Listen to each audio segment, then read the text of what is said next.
जय श्री महाकाल। आप सबका बहुत स्वागत है।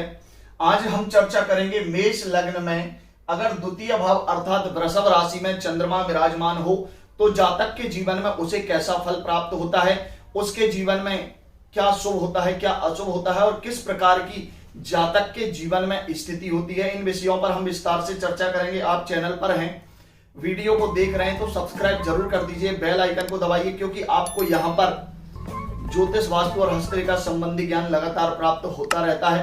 तो चलिए बिना विलंब किए हम प्रारंभ करते हैं। जैसा कि आप जानते हैं मेष लग्न है और लग्न का स्वामी मंगल है, और अगर चंद्रमा द्वितीय भाव में जाकर विराजमान हो जाए, जी हाँ, यदि चंद्रमा द्वितीय भाव अर्थात वृषभ राशि में जाकर विराजमान हो जाए तो इस स्थिति में जातक के जीवन पर जो प्रभाव पड़ता है वह जो जातक है वह मधुर भाषी होता है, क्योंकि द्वितीय भाव वाणी का होता है, मधुर बोलने वाला होता है, अच्छा बोलने वाला होता है और अपनी वाणी से वह किसी को भी आकर्षित कर लेता है, प्रभावित कर लेता है।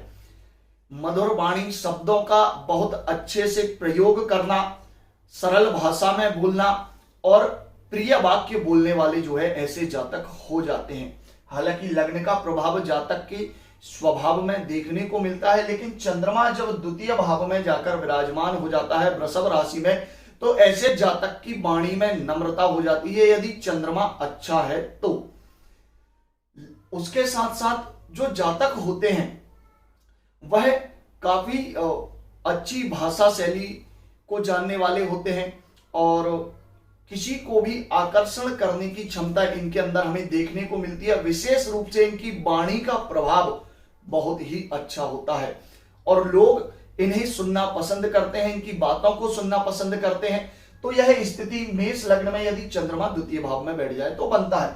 इसके साथ साथ जातक में विनम्रता होती है, सुशीतलता होती है, अर्थात लग्न तो मेष है लेकिन द्वितीय भाव में चंद्रमा विराजमान है वृषभ राशि में, अपनी उच्च राशि में, और यह जो राशि है वह भी स्त्री ग्रह की राशि है अर्थात शुक्र की राशि है।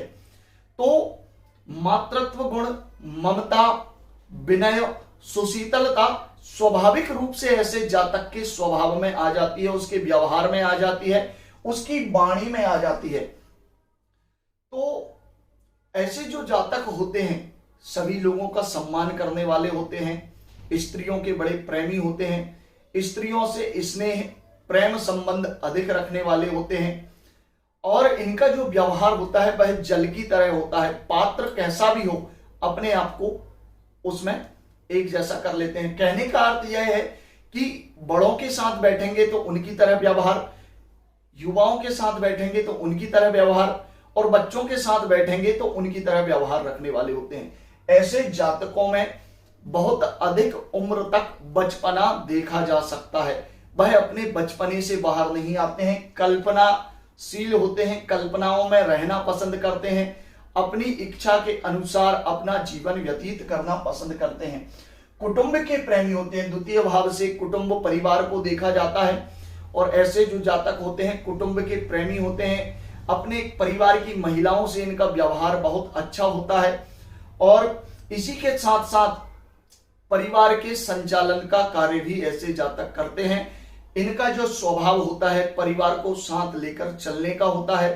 परिवार में वाद विवाद होती है तो उस विवाद को सुलझाने का कारण भी ऐसे जातक बन जाते हैं।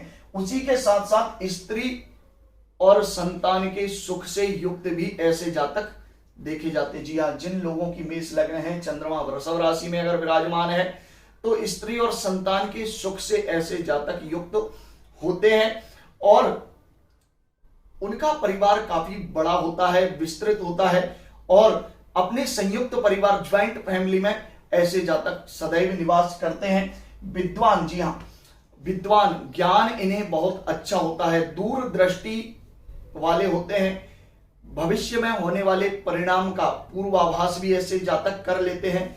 उन्हें किस कारण से नुकसान होगा या किस कारण से लाभ होगा, जीवन के दोनों पहलू को, नकारात्मक और सकारात्मक दोनों को सोच समझकर चलने वाले होते हैं। शिक्षा इनकी बहुत अच्छी होती है और काफी ज्ञानवान भी ऐसे जातक हमें देखने को मिलते हैं।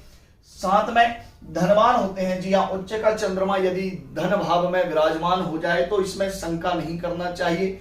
ऐसे जातक काफी धनवान होते हैं, क्योंकि चंद्रमा चतुर्थ भाव का स्वामी है, अर्थात सुख का स्वामी है। और जब धन में जाकर विराजमान हो जाता है तो ऐसा जातक धन से तो सुखी होता ही है। पैतृक संपत्ति, भू संपदा, धन युक्त, और साथ ही जिस क्षेत्र में वह कार्य कर रहे हैं उससे भी काफी धन का अर्जन कर लेते हैं, काफी धन प्राप्त कर लेते हैं। लेकिन यदि यही चंद्रमा क्षीण हो, कमजोर हो और पाप प्रभाव में हो तो ऐसे जातक के ऊपर मिथ्या बोलने के आरोप लगातार लगते रहते हैं। और ऐसे जो जातक होते हैं वह मिथ्या बोलते हैं, झूठ भी बोलते हैं, बात बात में झूठ बोलने का इनका स्वभाव होता है।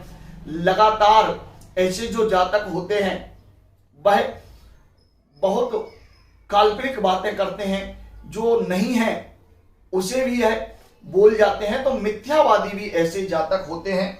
यदि क्षीण चंद्रमा है तो निर्धन भी ऐसे जातक देखने को हमें मिल जाते हैं। उनके पास सुख सुविधाओं की अच्छी स्थिति नहीं होती है और वह निर्धन होते हैं, अपने जीवन में बहुत कठिनता से धन को प्राप्त करते हैं। यदि इसी में केंद्रुम योग बन जाए तो फिर जातक धन के लिए आजीवन परेशान रहता है। वह केवल और केवल बहुत परिश्रम के बाद अपने भोजन की व्यवस्था ही एकत्रित कर पाता है।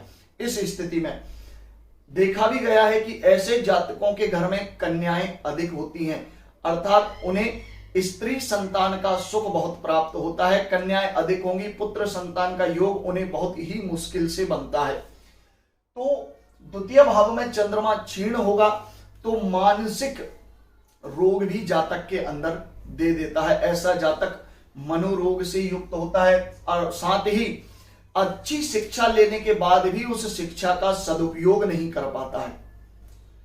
ज्ञान होने के बाद भी अपने ज्ञान के अनुसार अच्छा कार्य नहीं कर पाता है अगर चंद्रमा क्षीण होगा या पाप प्रभाव में हो जाएगा तो।